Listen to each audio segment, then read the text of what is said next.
안녕하세요. 자, 이번 시간에는 경매의 절차에 관해서 공부해 보도록 하겠습니다. 자, 경매의 절차.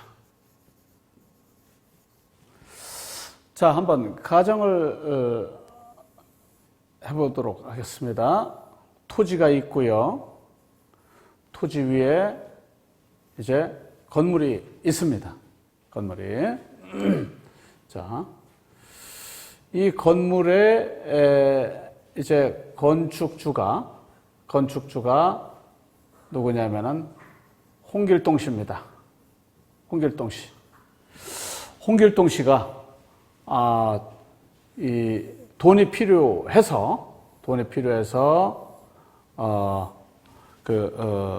B은행에, 부산에 있는 B은행에 이제 이 토지와 건물을 담보로 해서 10억을 대출을 받았습니다. 10억을. 이렇게 이제 대출을 받았는데 홍길동 씨가 여러 가지 이유로 제대로 이자도 납부하지 못하고 이렇게 있다가 그것이 이제 차일피일 지나다가 이제 기한의 이익을 상실당하고 그리고 해당 은행에서는 이 물건에 대해서 이제 근저당권에 기해서 경매 신청을 이제 하게 되었습니다. 이제 부산 지방법원에 이제 경매 신청을 하게 됐습니다. 그래서 이 집행법원에서 이제 경매 신청이 됐기 때문에 그 내용을 이제 검토한 결과 경매 신청이 타당하다라고 이제 확인이 되어서 이제 집행법원에서 절차를 이제 밟게 되겠죠. 아까도 제가 말씀드렸습니다만은 그 경매 집행 절차 전체다를 제가 말씀드릴 수는 없고 간단하게 중요한 핵심적인 것만 말씀을 드리도록 하겠습니다. 그러면 부산집행법원의 담당 판사님께서 어떻게 합니까? 맨 처음에 경매 개시 결정을 하시겠죠? 그리고 경매 개시 결정한 내용을 등기관에게 기입등기하라라고 명령을 이제 촉탁을 하시게 되겠죠. 촉탁을 등기관에게. 그리고 등기관에게 이제 등기관이 이제 법원 내부에 이제 있죠. 그리고 다음으로 집행관에게 경매 물건에 관한 현황 조사를 명령을 하시게 되겠죠. 누구에게요? 집행관에게. 여기에서 현황이라고 한다면은 어떤 현황입니까? 부동산의 현황이죠. 부동산의 현황. 그리고 또 하나는 점유 현황. 그죠? 점유 현황. 이것을 조사를 확실히 해라. 라는 것이죠. 그리고 그 다음에 감정평가기관에는 뭐를 명령을 하시더라? 감정평가 명령을 하시게 되죠. 감정평가를 해라. 그래야지 그 경매 이 물건에 대해서 가격을 결정할 것 아니겠습니까? 감정평가액을. 물론 이제 판사님 입장에서는 반드시 감정평가기관의 감정 결과를 참작할 뿐 그걸 무시할 수 없겠죠. 그 금액이 아닌 다른 금액을 판사님은 결정하실 수가 있으시겠죠. 자, 여기에서 한 가지 빠뜨렸는데,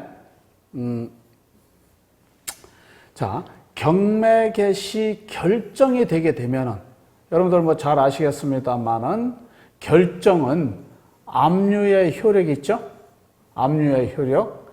압류의 효력이 있다는 이야기는 처분 금지효가 있는 거죠. 처분 금지효. 그래서 처분 금지효가 경매 개시 결정으로서 처분 금지효가 있으므로 유치권자가 경매개시 결정되기 이전서부터 점유를 해야지만이 처분 금지효에 저촉이 안 돼서 유치권 행사가 적법하고 유효하게 인정을 받을 수 있겠죠. 마찬가지로 임차인의 경우에도 대항력, 즉 전입신고와 이사를 하시려면은 그 경매개시 결정 기입 등기 이전에 이사를 오셔야지만이 대항력이 있는 그 건에 대한 최우선 변제금, 소액 보증금 중 일정액을 받을 수 있는 자격이 생기게 되겠죠. 자, 그 다음으로 어디로 갑니까? 공무소에 가는 거죠.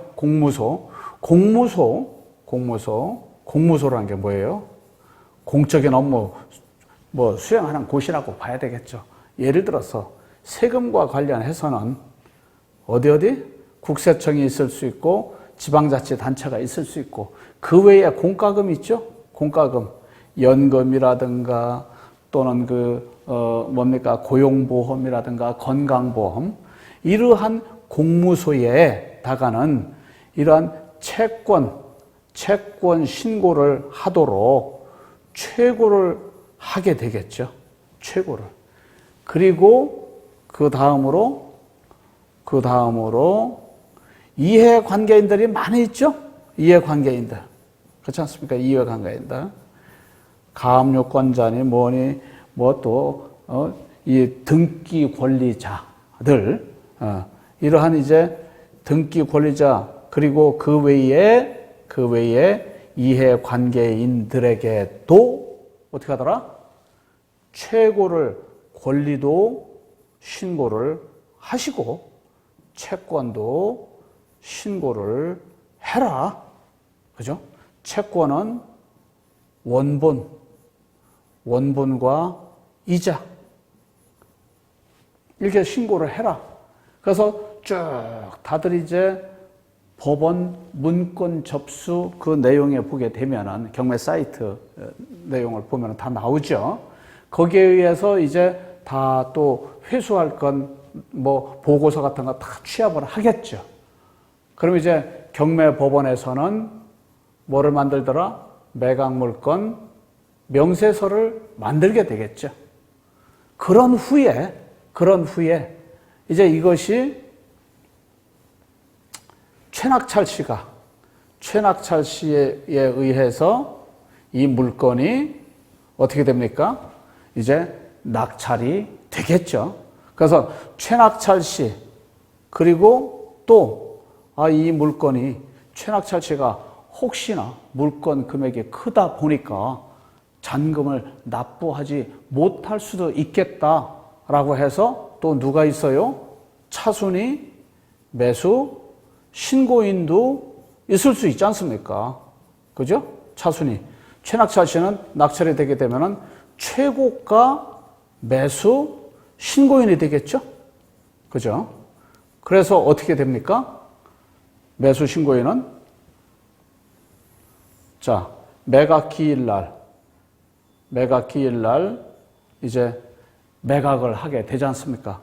이때 최고가, 매수, 신고인이 되는 것이죠. 그리고 매각 기일로부터 일주일이 7일이 지난 후에 요 날이 무슨 날입니까? 매각 허가 결정 기일이죠. 매각 허가 결정 기일. 그리고 매각 허가 결정 기일 또 일주일 후가 뭐가 됩니까? 매각 허가 결정이 된 것이 확정이 되죠.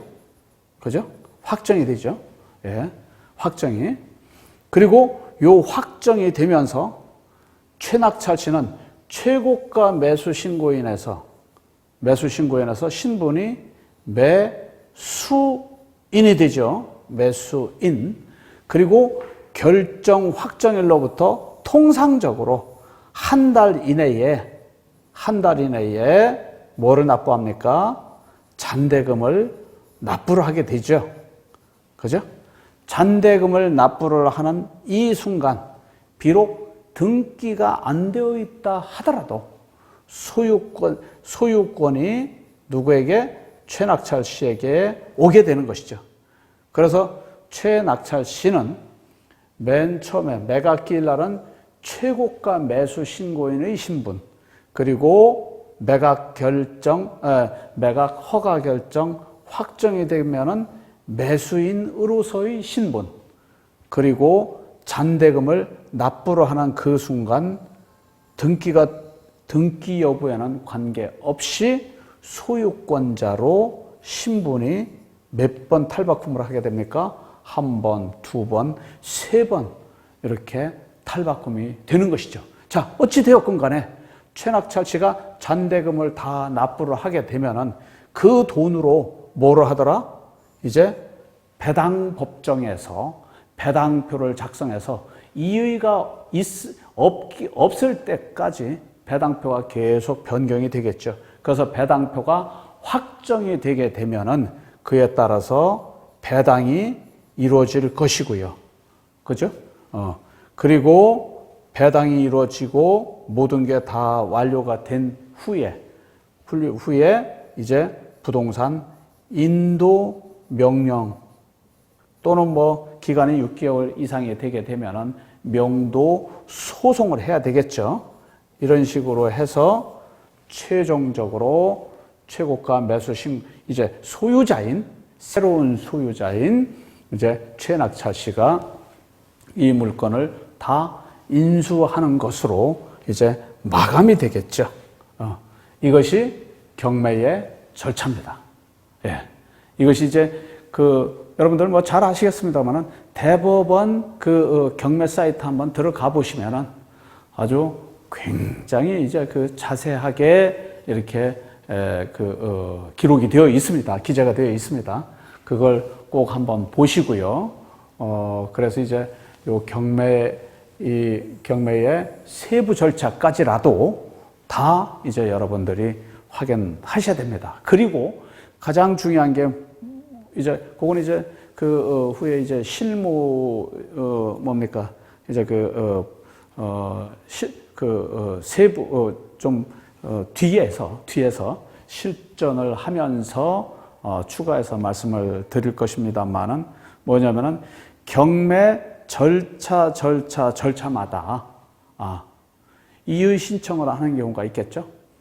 채권자의 경우에 또 경매 취하도 할 수 있는데 언제쯤 해야 되는 것인지 이러한 부분들, 그리고 또 채무자도 또 예를 들어서 채무 부존재가 된 상태라면은 경매 집행을 정지를 하면서 관련되는 또 소를 제기할 수도 있겠고요. 이제 임의 경매와 강제 경매가 다르죠. 예.